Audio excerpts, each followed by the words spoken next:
Dans le centre historique de Paris, à 2 pas du Louvre et du Jardin des Tuileries,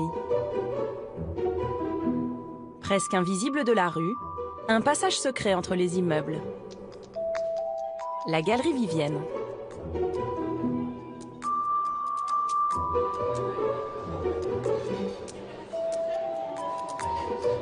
Il est midi, l'heure du coup de feu pour ce bistrot tenu par Christian et sa fille Agathe. 3 terrines à la 22 et une rillette. Il me manque une rillette. C'est le rush, hein. Ça peut être pire. Ça amène du monde, la galerie. On est comme aux Champs-Élysées. Et surtout des habitués qui sont là. Ouais. Il n'y a pas beaucoup de touristes. Il y a beaucoup de bureaux, beaucoup de gens qui viennent travailler par là. Hop.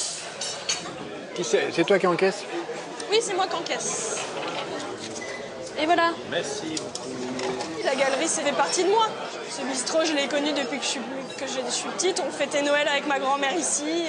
Pour le moment, je ne me vois pas partir ailleurs. C'est comme à la maison. Ce restaurant populaire est tenu par la même famille depuis plus de 50 ans. À l'intérieur, tout est d'époque.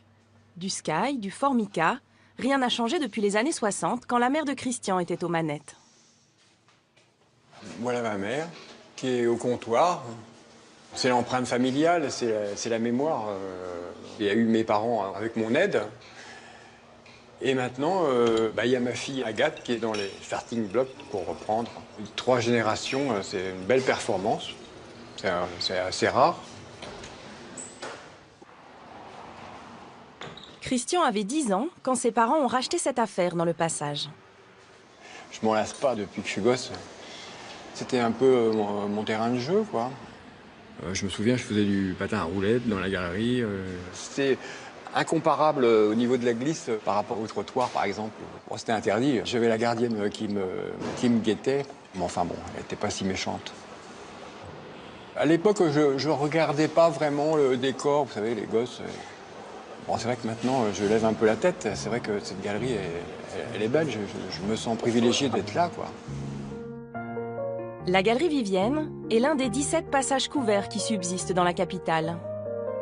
Tous construits sur la rive droite de la Seine, dans les quartiers riches, ils ont connu leur âge d'or au XIXe siècle. À l'époque, Paris est sale et boueux. Des architectes imaginent alors des rues coiffées d'une verrière pour permettre à la bourgeoisie de faire ses emplettes à l'abri du froid et de la pluie. C'est l'ancêtre de la galerie commerciale, une révolution. 2 siècles après leur construction, les passages, aujourd'hui inscrits monuments historiques, continuent de faire rêver. Comme ces futurs mariés, venus tout spécialement de Lille. En fait, on voulait un passage couvert. On trouvait ça vraiment le charme de Paris, tout ça. Et c'est un peu magique. Voilà. Un peu plus loin, dans l'aile nord de la Galerie Vivienne, une campagne de restauration exceptionnelle est en cours. Du faux bois, du faux marbre, toutes les peintures décoratives sont entièrement refaites du sol au plafond. Morgane est artisan d'art, spécialiste du trompe-l'œil. Alors, je suis en train de réaliser un faux bois. C'est du chêne moyen. Alors là, c'est l'ébauche. Le bois, ça se fait en 2 étapes. Il y a un ébauche, on peut appeler ça une sous-couche. Après, donc, je vais dessiner la ronce. Un travail minutieux qui va durer 3 mois pour redécorer l'ensemble de la galerie. C'est de la technique à l'enlever. C'est une gomme qui est coupée en biseau, tout simplement. Et avec ça, ça va me permettre de retirer la teinte, ce qui va dessiner la ronce du chêne. En fait, le bois, c'est comme une écriture, hein. Une fois qu'on sait écrire d'une telle manière, le bois, c'est pareil. Et ma collègue est en train de faire un bois de fil pour donner juste le veinage du bois. Un chantier de plus de 800 000 €, supervisé par l'équipe de François Jeannot, architecte en chef des monuments historiques. Cet après-midi, ils doivent valider les derniers essais de couleurs sur les corniches. On est encore un peu trop brun, quoi. Il faudrait qu'on soit un petit peu plus rouge. Un peu dans l'esprit de ce qu'on avait vu donc dans le sol, là, hein. Notre démarche est une démarche archéologique. Donc on travaille sur les matériaux qui ont été mis en œuvre à la création de cette galerie. Voilà, on a différents sondages. Vous voyez l'épaisseur là, on a presque 3 mm hein, avec 20 couches de couleur.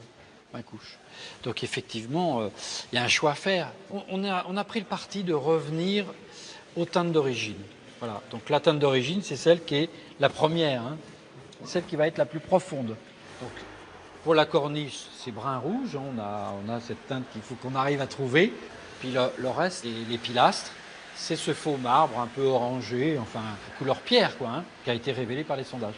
Pour le socle, là aussi, on est parti pour celui qui est un petit peu maladroit par rapport à celui-là qui est tellement bien fait qu'on dirait vraiment de la pierre.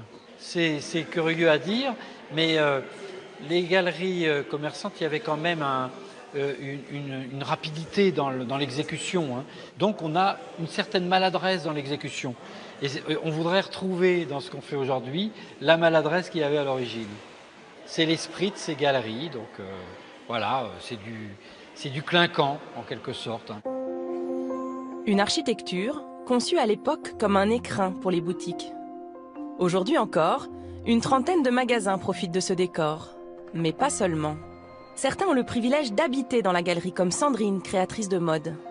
Au numéro 13, dans l'immeuble même où résida jadis un personnage haut en couleur. Alors ici, c'est un petit moment d'histoire, une anecdote au niveau de ce passage et cette galerie. C'est là où demeurait Vidocq quand il travaillait pour l'empereur. Eugène François Vidocq, un ancien bagnard, curieusement devenu chef d'une brigade de police de Paris. Parallèlement, il continua d'entretenir des relations troubles avec la pègre. Un homme au double visage, une vie rocambolesque, qui inspira plus tard nombre de romans, de films et de séries télé. C'était pour lui un beau repère, une belle vitrine dans la journée et la nuit, il pouvait s'évader à l'autre bout de Paris en toute discrétion. Donc il y a plein de rumeurs qui courent au niveau de la cave notamment, où vous pouvez rejoindre l'Opéra et d'autres endroits dans Paris. Et il s'enfuyait en catimini, en toute discrétion. Voilà. Donc là, si vous ouvrez cette fenêtre, vous accédez à toute l'architecture et l'infrastructure de la verrière. Cette verrière, elle est superbe. Elle est superbe. Et on a tous vu au niveau de nos appartements sur un bout de la verrière. C'est un peu la vie à l'espagnol, hein, parce qu'on est tous proches. Hein. Tout le monde s'observe indirectement dans une galerie. On a l'impression d'être au cœur d'un petit village. Et le village s'appelle la galerie. Voilà. Donc c'est un peu l'envers du décor de la rue. C'est Paris vu de l'intérieur. Un escalier majestueux, inscrit monument historique, dessert une dizaine d'appartements, dont celui de Sandrine, sous les toits, au 5e étage. Alors là, on est dans le salon, on rentre en fait dans le salon, qui se positionne au-dessus de la cage d'escalier. C'est très agréable parce que c'est calme. Hein. Ah non, on a aménagé au fil des années, parce qu'on aime bien chiner, on aime bien l'ancien, on est fanat de livres, de musique, et voilà, donc on a essayé de donner une âme, mais notre âme, pas celle de la galerie à cet appartement, et c'est bien normal. Les habitants sont tous locataires. On est tous locataires, on entretient nos appartements et certains sont là depuis plusieurs générations. Donc c'est ça aussi qui est amusant. Et nous concernant, nous on est là depuis plus de 20 ans, près de 25 ans. Alors, autre pièce à vivre, la cuisine. Et là encore, c'est très spécifique, je pense, à ce genre d'appartement. C'est qu'on est au cœur de Paris, on a une grande cuisine. Volumineuse, qui est un régal, et c'est pas donné à tout le monde d'avoir le piano de son grand-père dans une cuisine. Mais nous, on aime beaucoup cette idée d'avoir nos souvenirs qui nous suivent dans un lieu qui est autant chargé d'histoire. Mais c'est bien agréable, c'est bien agréable. Pour 120 mètres carrés, Sandrine paye un loyer d'environ 2 000 €. Alors ici, on arrive sur la partie supérieure de cet appartement qui est en duplex. Et on a un petit puits de lumière qu'on a aménagé un petit peu en serre avec quelques plantes qui permet à la fois de filtrer les rayons du soleil mais qui en même temps inonde tout l'étage supérieur du duplex. Alors ici, vous êtes dans la chambre qui est exposé au nord, sous les toits, avec une petite anecdote au niveau de la salle de bain. Ce sont des poutres qui proviennent de la galerie, des greniers, qui ont parfois quelques dessins. Et là encore, c'est chargé d'histoire, c'est amusant, c'est un beau clin d'œil aussi à cette bâtisse et à ce bel immeuble. On est très très attaché à ce lieu et on y a développé quelque part une relation particulière. C'est ça, habiter dans un passage, au cœur de Paris et au cœur du vieux Paris. 1 kilomètre à l'est de la galerie Vivienne, dans le quartier du Marais se cache le passage de l'Ancre, considéré comme le plus ancien de la capitale. De l'extérieur, une simple porte cochère. À l'intérieur, un petit air de campagne. Autrefois couvert, il accueille encore une dizaine d'échoppes, dont une insolite.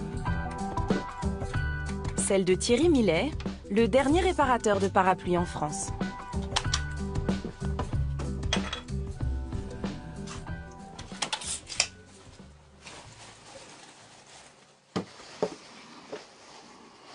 Ce sont des parapluies pour des professionnels qui vous demandent de les réparer pour leurs clients.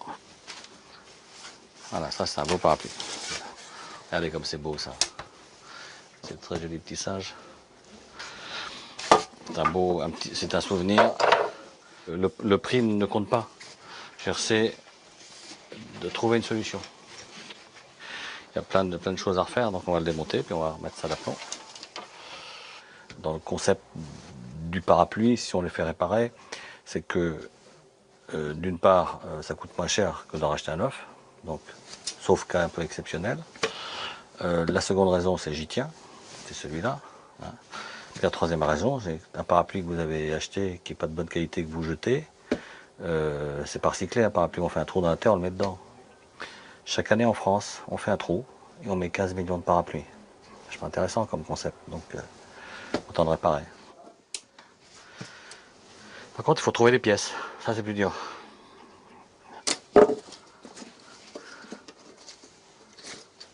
Sur le marché, il n'existe plus de fournisseurs de pièces détachées.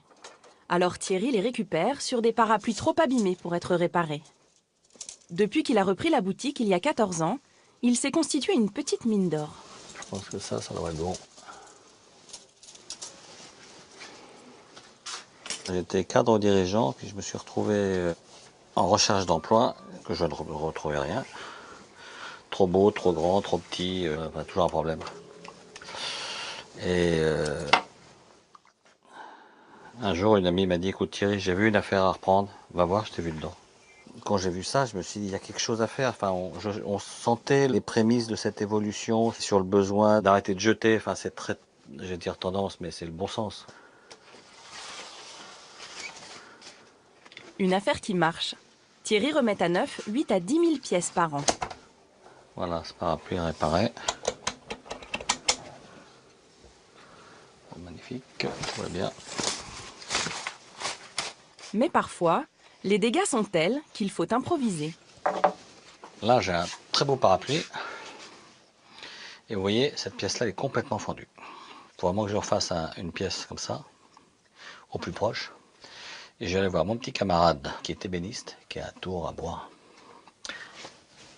Et ça sera beau. On va essayer de se débrouiller. Let's go!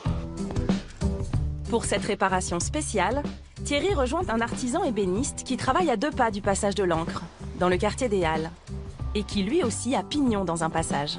Et voilà, nous arrivons au passage du Bourg-l'Abbé. Là se trouve mon ami Lully.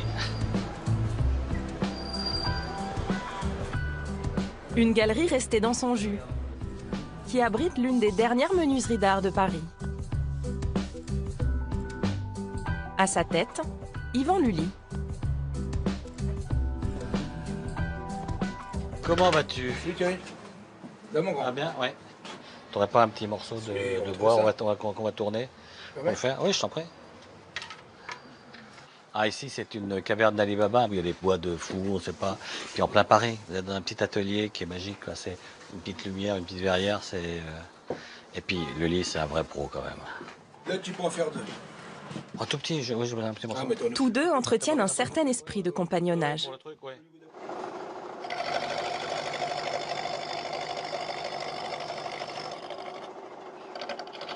Thierry, c'est un copain, ici, il vient, il prend le sel, le poivre, il fait ce qu'il veut. Il est chez lui. Comme d'autres copains artistes, artisans, avec qui je travaille, on a besoin d'une pièce, j'ai besoin d'eux, on se tient. Communauté. Une petite communauté de quartier. Denis me donne très gentiment un petit morceau de bois. Quand il a besoin de quelque chose, un coup de main, n'importe quoi, je viens porter un meuble, c'est trop lourd. Enfin, il y a une entraide entre les gens du passage et il y a une entraide entre les artisans des différents passages. Il y a des vrais liens. En plus de cultiver ce côté village, les passages couverts sont tournés vers la ville.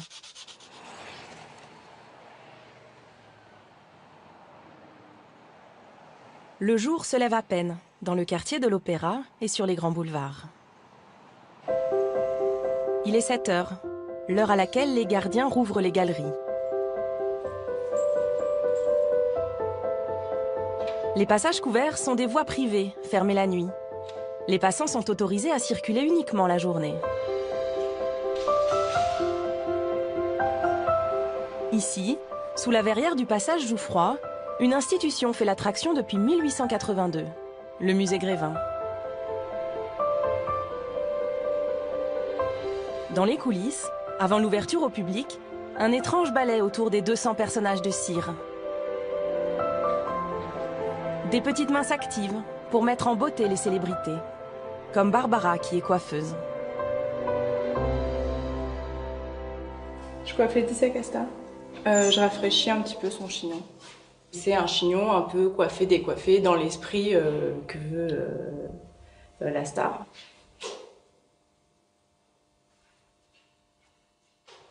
T'as fini, Barbara? Ouais, c'est bon. Clémence, elle, est costumière. En fait, on est un peu comme sur les podiums, les assistantes, elles remettent les robes. Bah, nous, c'est pareil, comme les gens, ils sont proches, parfois ils bousculent un peu les choses. Et en fait, tous les matins, on remet en place les robes, les costumes, on boutonne ce qui a été déboutonné. Et on fait en sorte que ça soit joli, que ça n'ait pas l'air trop figé, en fait, qu'il y ait une sorte de vie dans le costume. Et puis, comme ça... ils ont l'air un peu vivants quand même, malgré tout, et on fait ça sur chaque personnage en fait. Enfin, nous, au costume, on fait ça. Une inspection poussée jusque dans les moindres détails. Donc là, en fait, il y a un accro parce que malgré le fait que les personnages ne bougent pas, les vêtements, ils vivent quand même un peu par le biais des visiteurs, en fait, parce qu'ils peuvent être au plus près des personnages et donc s'asseoir à côté, les enlacer, leur poser la main sur l'épaule. Donc forcément, à force, il y a un contact qui fait que les vêtements s'abîment malgré tout. Ce qu'ils portent, c'est leurs vraies affaires qu'ils nous ont données. Donc on fait attention parce que surtout à Aznavour, c'est du patrimoine. Donc nous, on fait en sorte que ces vêtements continuent à vivre correctement et soient beaux et donc n'aillent pas d'accros, n'aillent pas de taches, que tout soit parfait partout.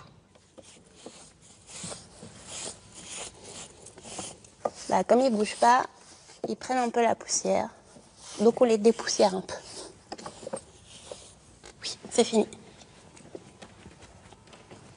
D'un chanteur à l'autre, la cantatrice Maria Callas, elle, a le droit à un relooking subtil. Quand on fait des personnages, on doit faire en fonction de visuels, en fait, qui sont des images d'archives. Et nous, au costume, on fait en sorte que les bijoux correspondent à ce qu'elle portait à l'époque. Donc en fait, là, j'avais des bouts d'oreilles qui étaient beaucoup trop grosses. Donc j'ai trouvé des bouts d'oreilles qui correspondent plus à l'image de la Callas et qui font que ça correspond à son personnage et que c'est plus joli esthétiquement, en fait. Mais quand la cire elle-même est abîmée, la retouche peut être plus radicale. En fait, là, on change la tête parce que hier, il y a eu un petit accro et parfois, on a des doubles. Donc, Junio, ça fait partie des personnages où on a un double de tête, ce qui nous facilite les choses. Comme ça, s'il y a un accro, on a juste à changer la tête. Ou les mains. On a aussi des doubles de mains. En fait, ils sont en kit et on les assemble et on les désassemble. La réparation demandera plusieurs heures de travail et se fera sous les toits, dans les ateliers. La cire, c'est l'âme de Grévin. Il faut 6 mois pour fabriquer un personnage avec le même savoir-faire qu'au XIXe siècle. Le visage est entièrement modelé à la main par des artistes sculpteurs. Les cheveux implantés un à un pour rendre l'illusion parfaite. Eric est chargé des raccords maquillage en cas d'accident, comme ce matin avec Gérard Jugnot.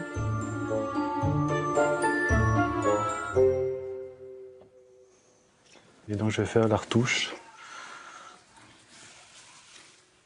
Déjà, je mets une base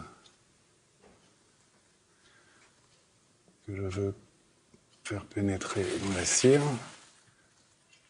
Sur les cires, on peut travailler que à l'huile.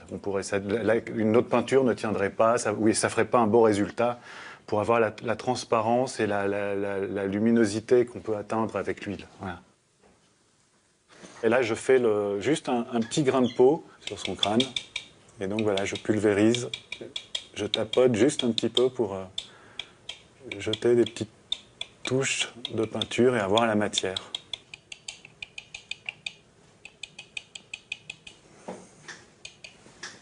C'est important que les ateliers se trouvent vraiment au-dessus du musée parce que toutes les restaurations se font dans l'urgence le matin.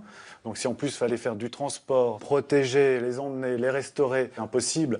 Donc que l'atelier soit au-dessus, c'est obligatoire tant que le musée doit ouvrir à 10 h. Sur le boulevard, plus que quelques minutes avant l'arrivée des premiers visiteurs. À l'intérieur, les ultimes ajustements.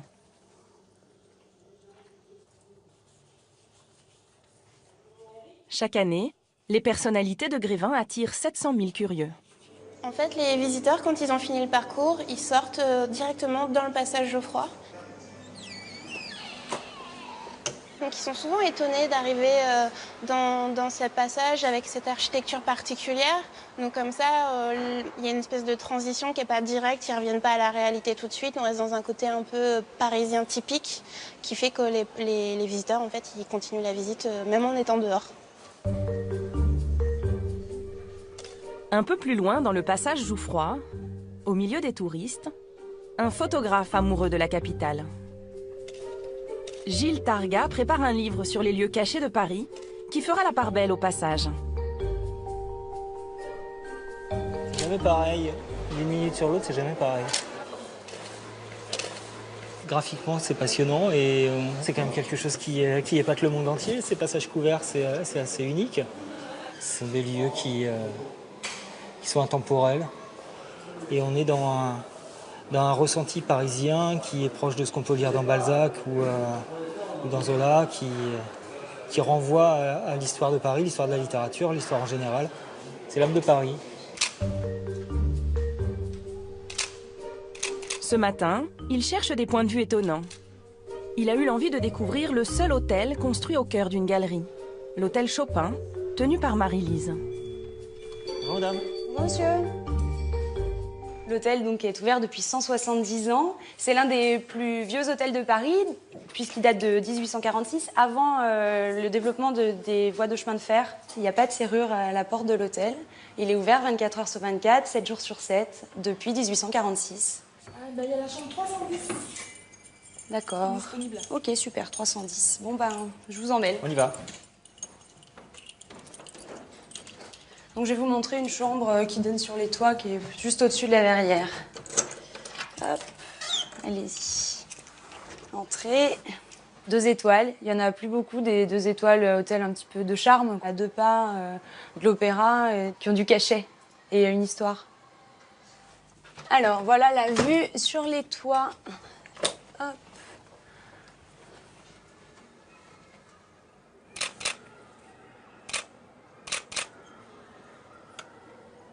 Il y a un cadrage ici qui a tous les éléments graphiques qui me fascinent. On se rend bien compte que la verrière est extrêmement élaborée.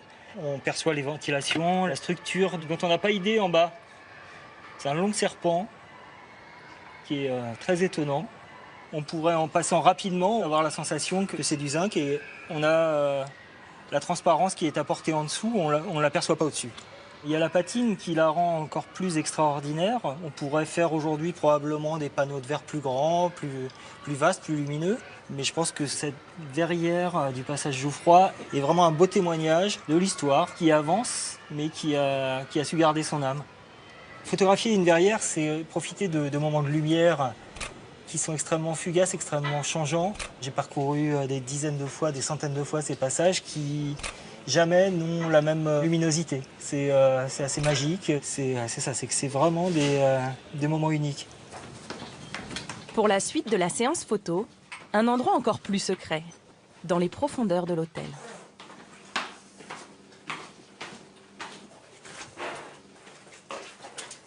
Alors, on est au deuxième sous-sol. Ah, on est en plein dans les mystères. Donc, on se situe sous la réception exactement. Et là, on entre dans le passage souterrain qui est sous le passage Jouffroy. Chaque porte correspondant à la cave de chaque commerce. Chaque porte est un commerce. Voilà, exactement. En fait, c'est l'ancienne voie moyenâgeuse qui était pavée. Ah oui, il y a les pavés, il y a le caniveau et les pavés. Voilà, sur laquelle ils ont construit le passage Jouffroy. On a vraiment l'impression de marcher sur les traces des Parisiens du Moyen-Âge. Alors, il y a quelque chose qui est assez rigolo, c'est que le passage était chauffé à l'époque, dès son ouverture. Donc en fait, il y avait ici des gros conduits métalliques qui passaient et qui soufflaient de l'air chaud à travers les grilles. Et qui chauffaient le passage. Ça permettait aux clients aisés de faire du shopping au chaud. C'est tout à fait étonnant et je me suis toujours interrogé sur qu'est-ce qu'il y avait sous ces grilles. Aujourd'hui, je suis comblé, je l'ai vu. Je regarde passer les gens. C'est vrai que c'est assez insolite comme endroit. On se sent un peu comme une petite souris de pouvoir regarder les gens passer au-dessus de nous. Discrétion. Voilà.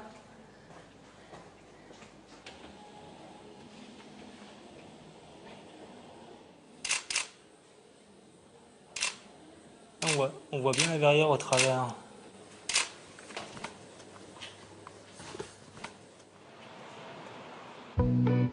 À l'air libre, dans le prolongement du passage Jouffroy, de l'autre côté du boulevard Montmartre, le passage des Panoramas.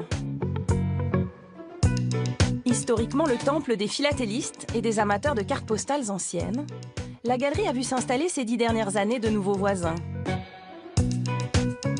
De multiples restaurants qui bénéficient d'une terrasse couverte, en toute saison. Gilles Targa aime s'y arrêter pour la pause déjeuner. Je vais prendre 12 pièces. 12 pièces avec du riz, s'il vous plaît. Dans le passage des Panoramas, en fait, on peut déguster toutes les cuisines du monde. On peut manger tous les jours, dans un endroit différent et voyager par le goût. Il y a une espèce d'atmosphère, en plus le midi, comme on peut entendre une espèce de brouhaha qu'on ne trouve pas en face au passage Jouffroy, où on est beaucoup dans un calme, dans une ville ralentie. Ici, j'ai l'impression qu'il y a tous les types de populations. On voit à la fois des touristes en tenue de touristes, des banquiers en tenue de banquiers et des promeneurs.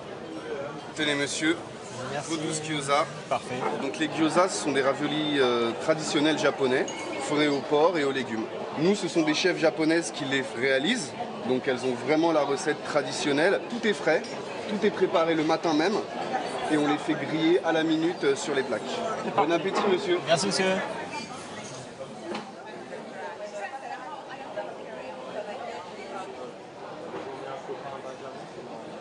La viande est très bonne, très bien épicée, c'est excellent. J'avais jamais goûté les gyoza. Voilà, c'est les heureux hasards du passage où on s'arrête, où on essaye quelque chose, on découvre et on est ravis. À l'écart des restaurants, une galerie adjacente. C'est là que se cache l'entrée des artistes d'un des plus grands et des plus vieux théâtres de Paris. Charlotte, Éric et Alexandre sont comédiens. Depuis une semaine, ils sont à l'affiche d'Eureka, une toute nouvelle pièce de boulevard au Théâtre des Variétés. Il y a une chose très agréable, c'est qu'on est protégé. Et on a ce sentiment, en rentrant ici, qu'on est un peu protégé du monde extérieur. Surtout, moi, j'ai l'impression qu'il va y avoir des crénolines, il y a des fiacres qui nous attendent, il y a des chapeaux de forme, il y a des messieurs avec des gros cigares. Et ceci dit, toutes ces petites boutiques qui sont d'un autre temps, oui. Un peu comme quand on est sur les quais et qu'on voit les bouquinistes, ce qui n'existe nulle part ailleurs, en fait. Donc, il y a un côté d'un autre temps. Ouais. On se met déjà dans une ambiance spéciale quand on rentre dans ces galeries. Avant de rentrer même dans le théâtre, on est dans ce monde un peu feutré, un peu hors du temps, un peu hors du monde. Et c'est une espèce de passage doux vers ce monde totalement hors du monde qu'est le théâtre. Alors là, et donc on a le temps de rentrer un peu dans nos personnages et dans cet univers-là. C'est pas mal, ça nous fait une espèce de passage. De passage. Je vous en prie. Merci. À l'intérieur, un théâtre à l'italienne de 800 places, avec ses 3 balcons, habillés d'or et de velours, classé monument historique. Construit en 1807, il a été entièrement restauré il y a 10 ans, avec un soin tout particulier pour ce lustre de 3 tonnes, tout en cristal. Le lieu a longtemps appartenu à Jean-Paul Belmondo et a vu jouer les plus grandes pièces de boulevard, avec des comédiens mythiques.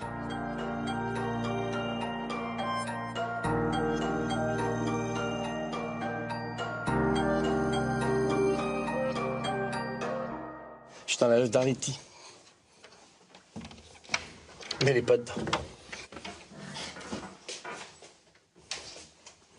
Bah moi j'ai le droit à Fernandel, donc voilà, c'est un immense artiste, c'est surtout un homme de music hall incroyable, qui avait une présence hallucinante.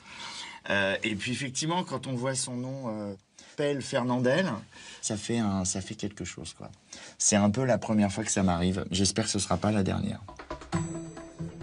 Sur scène, moins d'1 heure avant le début du spectacle, c'est le branle-bas de combat. Sous la direction de Ricardo, le régisseur du théâtre, le décor de l'après-midi doit laisser place à celui du soir. Allez, on va sortir le décor là. On installe le 19h. Voilà. On fait attention quand même de ne pas tout casser.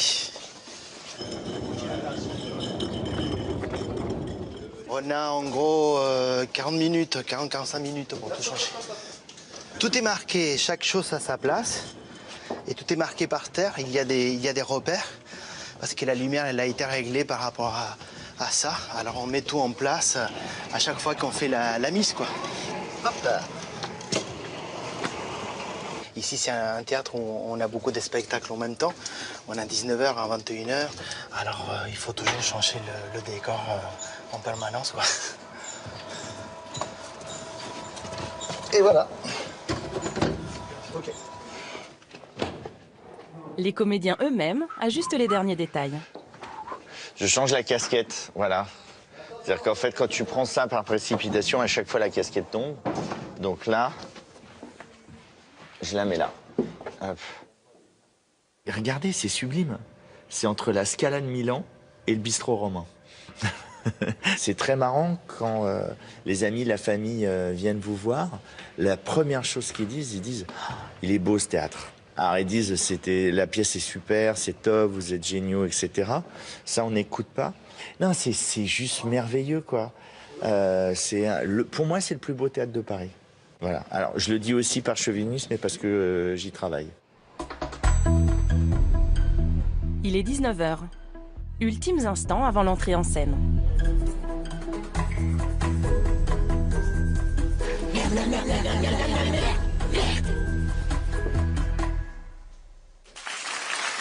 Chaque soir, la troupe perpétue la tradition du théâtre de boulevard qui faisait courir le tout Paris au XIXe siècle.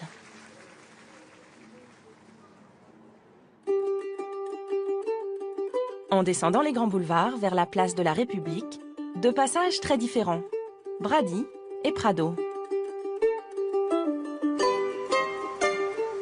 Depuis les années 70, le passage Brady attire beaucoup de touristes pour son côté exotique. Sur 200 mètres se concentrent des boutiques indiennes et pakistanaises, épiceries, bazars et surtout des restaurants. Une cuisine traditionnelle bon marché qui vaut au passage le surnom de Little India, au cœur de Paris.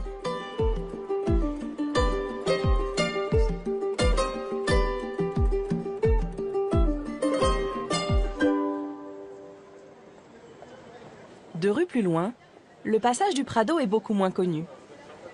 Il abrite essentiellement des salons de coiffure africains, une vingtaine collés les uns aux autres.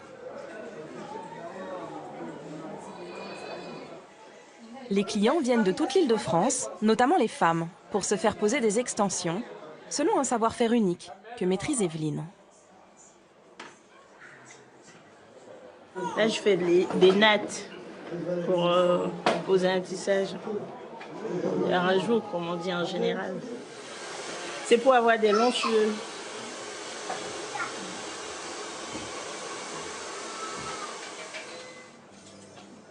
Ça fait 2 heures, 3 heures, donc il faut s'armer de patience après. Elle a des doigts de fée. Elle coiffe bien, très bien. Donc c'est pourquoi je reviens tout le temps. Avant, j'avais des nattes africaines, ce qu'on appelle généralement les rastas. Donc voilà, je change tout le temps. Donc c'est dans mon budget, tous les fins du mois.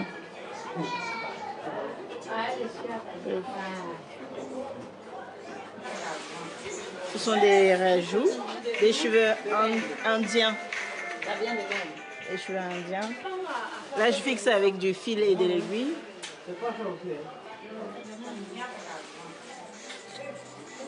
C'est comme de la couture.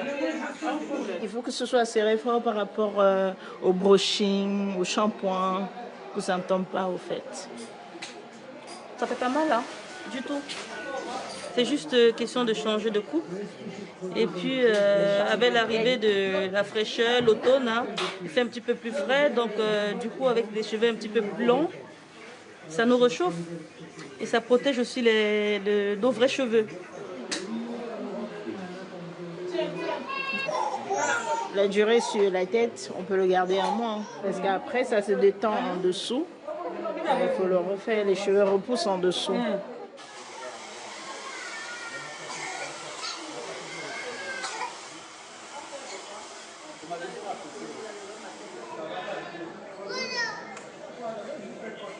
Deux heures plus tard, changement de look.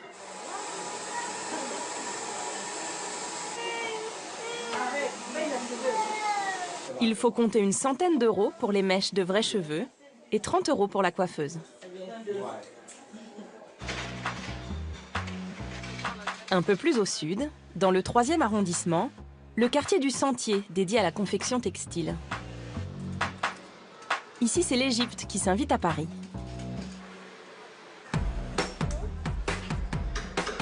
Depuis quelques mois, le passage du Caire est plongé dans le noir. La verrière a disparu. À la place, un plafond de bois sur 400 mètres de long. Jean-Frédéric Grevet est architecte du patrimoine. Il vient contrôler l'avancée des travaux, la rénovation intégrale de la verrière, l'un des chantiers les plus techniques de sa carrière. Bonjour messieurs. Vous posez les plaques là aujourd'hui? Vous en avez fait combien là pour aujourd'hui? Une dizaine? La verrière ici était dans un état absolument catastrophique. Les verres étaient cassés, donc l'eau s'infiltrait bien sûr. Et puis la structure elle-même, toutes les pièces métalliques étaient complètement rongées par la rouille. Et donc il y avait vraiment urgence à intervenir ici. La verrière a été vraiment restaurée à l'identique dans sa forme générale, c'est-à-dire la pente de toit, la hauteur du toit. Cette pièce-là était à cet endroit-là exactement auparavant.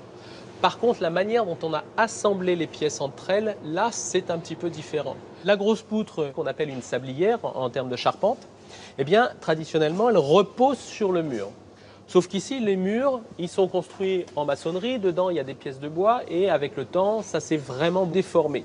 Donc, pour éviter de faire reposer trop de charge sur cet arc, finalement assez fin, eh bien, on a détaché très légèrement cette poutre et on l'a appuyé sur des zones précises, très solides. Ça fait en fait comme s'il y avait un poteau en dessous. Cette poutre, elle va enjamber l'arc sans reposer dessus, tout en gardant la physionomie ancienne. Chaque panneau de verre pèse 20 kg. Autrefois collés avec du mastic sur la structure métallique, ils sont aujourd'hui clipsés. L'innovation technologique ne s'arrête pas là. La matière du verre elle-même a été repensée. Ce verre est un verre très intéressant parce qu'au début du XXe siècle, on mettait ce qu'on appelle un verre cathédrale, c'est-à-dire un verre un petit peu irrégulier dans sa texture, avec une maille métallique à l'intérieur. Ce verre est interdit et il a fallu trouver un autre verre qui résiste à ces déformations. Donc on met ce qu'on appelle un verre sécurite, c'est-à-dire c'est le même verre qu'on a pour nos pare-brises de voiture. Ce sont 2 plaques de verre qui sont collées entre elles. C'est très résistant. Par contre, ce qu'il y a en plus ici, c'est qu'on n'a pas choisi un verre justement comme les pare-brises de voiture, on a choisi un verre qui est ce qu'on appelle flouté. C'est-à-dire que si je mets ma main par-dessus, vous voyez bien ma main en transparence. Et puis plus je vais m'éloigner, plus ma main va devenir floue. Et en fait, quand on est en dessous, on voit comme un espèce de brouillard. C'est l'effet que produisait auparavant le verre cathédrale qui créait ce flou artificiel. Le chantier va durer 2 ans. Coût total, 3 millions d'euros. Payé pour l'essentiel par les copropriétaires du passage, avec une subvention de la mairie de Paris. Là, on voit la moitié de la longueur principale déjà faite. La suivante ne va pas tarder. Restaurer un passage couvert, c'est aussi très très important pour le dynamisme économique. Parce que avant les travaux, le passage était sombre, en mauvais état, il pleuvait dedans. Aujourd'hui, déjà maintenant qu'une partie est découverte, eh bien, les gens ont récupéré un éclairage avec de la lumière naturelle, donc déjà plus un sens de la vie, hein, du mouvement. Voyant du neuf, les gens vont revenir plus facilement. Ça redonne de la vie à ces cœurs d'îlots qui étaient souvent un petit peu à l'abandon, un peu tristounets. Si tu n'étais pas là, comment pourrais-je vivre? Près des Halles, le passage du Grand Cerf était quasiment déserté dans les années 90 et a bien failli disparaître. Entièrement rénové, il est aujourd'hui devenu chic et branché. Les projets que je fais, presque sans trêve. Même un soir sans te voir, je me frissonne. Tu reviens et soudain, plus de tristesse, car tu sais les passer d'une caresse. J'aime bien ce passage en fait et je leur ai dit, comme il y a un peu de vent et que le vent du coup c'est un peu bruyant pour de la cappella, j'ai dit bah, si on allait dans le passage avec la réverb ça peut être sympa et voilà, on s'est mis là. C'est drôle. Pour se démarquer des autres, le passage du Grand Cerf a trouvé son style, attiré des boutiques tendance, comme celle d'Adrien, un opticien spécialisé dans le vintage. Bonjour. Bonjour, qu'est-ce qui vous amène? J'aurais besoin de faire resserrer les lunettes. Oui, bien sûr, il n'y a pas de problème.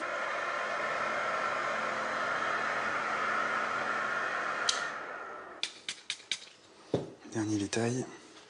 Et voilà. Merci. Nickel. Parfait. Au-delà des lunettes, tout ce qui est vintage, c'est vrai que je trouve qu'il y a un petit côté un peu unique. Que j'aime bien. Mais moi j'adore ce passage, il y a plein de petites boutiques de créateurs. Là juste en face, il y a une petite boutique d'antiquité aussi. À chaque fois que je passe ici, je vais faire un tour après à celle-là. Donc ouais, non, il y a plein de petites boutiques assez originales. C'est sympa. Merci beaucoup. Merci à vous. À la prochaine. Bonne journée, à la prochaine, au revoir.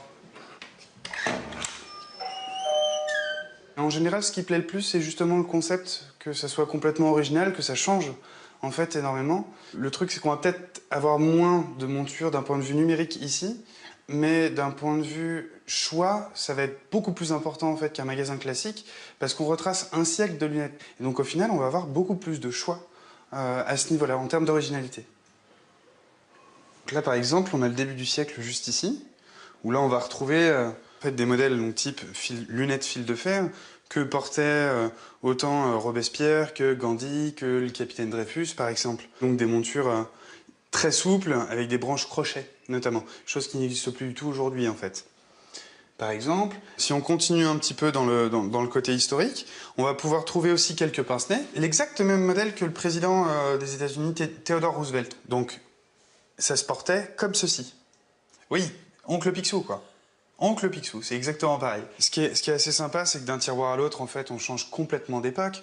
C'est-à-dire que là, on va partir sur une monture qui date des années 70, où là, pour le coup, il y avait quelque chose qui était très étonnant parce qu'elle se déroule entièrement, en fait. Voilà. Et ensuite, hop, elle se renroule sur elle-même. C'est pas le genre de modèle qu'on trouve très souvent, et c'est assez sympa, et surtout à montrer, et les gens apprécient aussi beaucoup ce genre de choses. Après, on va se retrouver sur des modèles beaucoup plus iconiques, où là, pour le coup, on va avoir complètement un style Marilyn Monroe, qui est purement américaine, avec les finitions qui sont Tout ce qui manque là-dessus, c'est une Cadillac, quoi, en fait, avec, par exemple. Tout ça, ce sont des modèles qui n'ont jamais été portés. C'est le propriétaire du magasin qui a beaucoup voyagé en Europe et aux États-Unis pour remettre la main sur des stocks endormis. On a été déjà contacté pour avoir la chance d'équiper en fait Lambert Wilson et Audrey Tautou dans le film L'Odyssée, qui est un biopic sur la vie de Commandant Cousteau, et Nathalie Portman pour son prochain biopic sur la vie de Jackie Kennedy, donc qui portera aussi une de mes montures. Voilà, donc avec un peu de fierté quand même. C'est le bouche à oreille en fait qui fonctionne le plus. C'est le bouche à oreille parce que comme on n'a pas pignon sur rue, forcément on est nettement moins visible. Après, il y a certains guides aussi qui conseillent les passages à visiter dans Paris, en fait. Ça va être principalement ça aussi. On a pas mal de touristes, au final. Le passage reste moins fréquenté que les rues du quartier. Du coup, les loyers des boutiques sont plus bas, presque 2 fois moins chers. Ceux qui font le pari de s'installer ici misent sur le cadre. Exceptionnel. La verrière est à 12 mètres au-dessus du sol. C'est la plus haute de toutes les galeries de Paris. Yann, le président de l'association des commerçants du passage, est l'un des rares à avoir le droit d'y accéder par un escalier dérobé.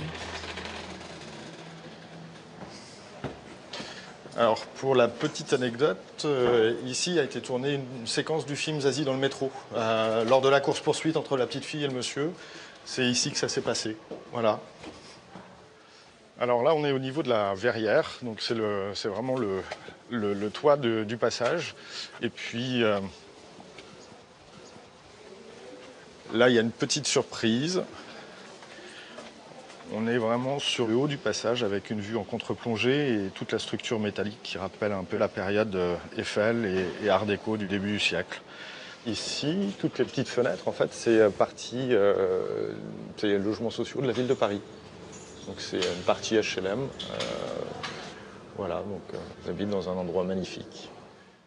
En tout, 19 logements, du studio aux 4 pièces, allant de 300 à 600 euros. Des appartements à loyer modéré qui contrastent avec les boutiques haut de gamme du passage, comme celle de Yann, qui est arrivé il y a 5 ans pour créer des accessoires et des vêtements en drap de laine entièrement sur mesure. Là, la laine, elle est complètement imperméable, hein, comme je vous disais. C'est une laine qui va se patiner en plus dans le temps, comme un joli cuir. Ok. Poche intérieure, 1 ou 2. Et je pense que peut-être pas. Soit on fait le truc, on fait la pièce toute neutre. Ouais, je pense qu'on va faire tout neutre. Je pense que neutre. ce sera plus équilibré, c'est plus joli. On va laisser tout simple. Je suis originaire de Nantes. On a un passage comme ça qui est un peu similaire, qui s'appelle le passage Pomeroy à Nantes, qui est sur 3 niveaux. Mais là, celui-ci, il a en cela d'impressionnant. C'est la hauteur, c'est la luminosité. Et en arrivant dans le passage, j'ai vu que le local était cédé. Et donc, il y avait une grande surface qui me permettait de réaliser en fait le projet que j'avais en arrivant sur Paris. Et du coup, ça s'est fait comme ça, le hasard de la vie. Une affaire de famille. Sous la boutique, sa compagne Maxine réalise la collection femmes. Bon, alors voilà, là vous êtes dans la cave. La cave, en fait, qui est l'atelier de Maxime, en partie. En fait, je suis styliste créatrice. Ça veut dire que je dessine les modèles et je fais tout de A à Z, en fait. Là, je suis en plein cours de production. Dans le passage, il y a beaucoup de créateurs, c'est beaucoup de boutiques en fait d'artisans qui vendent leurs propres produits. Donc on s'inscrit tous dans une même démarche. Du coup, on fait des super rencontres et c'est moins solitaire que ce qu'on pourrait penser d'être. Voilà, on n'est pas seul dans sa boutique, mais on est assez proche de ses voisins et du coup, on est tous un peu dans la même aventure. Donc on se comprend.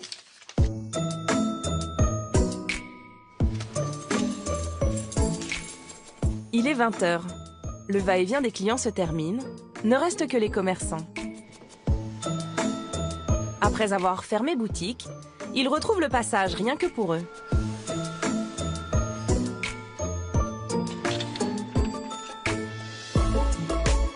Aujourd'hui, ils se réunissent tous pour fêter un heureux événement.